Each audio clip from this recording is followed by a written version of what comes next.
के हो यो बुलडग भन्ने होइन। सो दबाएर आज पिरो पिरो होला जस्तो छ होइन। कसरी पकाउने त्यो चाहिँ थाहा छैन। अब अन्डा राखेर खाने भनेर चाहिँ एउटा अन्डा बोइल गर्दैछु। पानी उम्लिँदैछ अनि चाउचाउ बोइल गर्नुलाई। यो त चाउचाउ पनि मोटो न मोटो हुँदो रहेछ होइन। अब यसमा चाहिँ के पाउँछ म देखाउँछु है त। के मसलाहरू आउँदो रहेछ म त पहिलोचोटि देखेको होइन। यो बकालामा अनि त्यही भएर उठाएर ल्याएर आएको। यो के हो खै के हो बुझ्नै नसकिने चिजहरू रहेछ।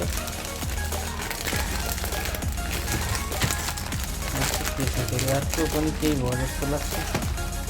ल यो चाहिँ त्यही होला होइन, पिरोवाला सस भनेर लेखिरहेको छ। यति नै रहेछ, अरू त केही पनि नहुँदो रहेछ नि।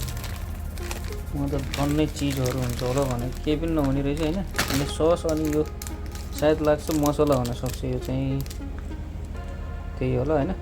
ल अब यो चाउचाउ पनि बोइल हुँदैछ होइन। सेक्टरसँग सिङले राखिदिएको यसरी नै नपरे। अन्डा चाहिँ यता बोइल हुँदैछ, एउटा अन्डा एकजनालाई होइन।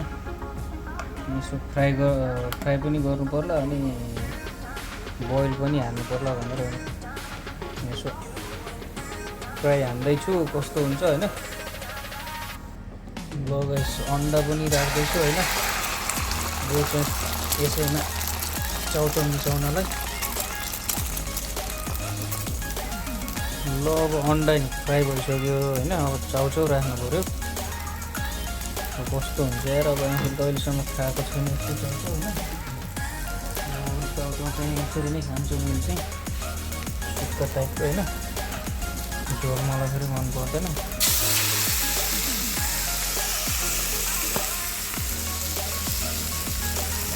तड्क्यो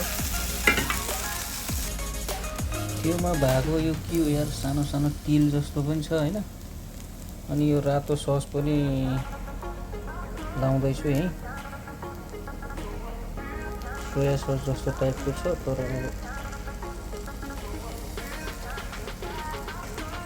हेरौँ कस्तो हुन्छ। टेस्ट गर्नुपर्छ आज। सस राखेर यस्तो भयो होइन। अब यसलाई चाहिँ अब फ्राई हाल्नुपर्छ प्लेटमा राखेर होइन।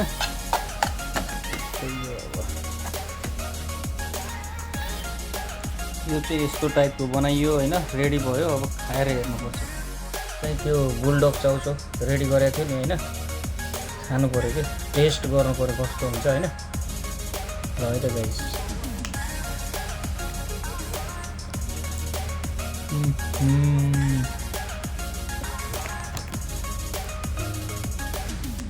चाउचाउको टेस्ट चाहिँ ठिकै हो होइन। तर कता देखिँदैन त। तर पिरो चाहिँ लास्टै हुने रहेछ यार। पहिलो ग्यासमै लास्टै पिरो भयो मलाई त यार। लास्टै पिरो हुने रहेछ यार। धेरै पिरो रहेछ यो चाउचाउ। अन्त पिरो खान सक्ने मान्छेलाई त ठिकै होला होइन। चाउचाउ त मिठै हो होइन, टेस्ट नै लाग्यो तर पिरो धेरै क्या होइन। बवाल पिरो छ यार।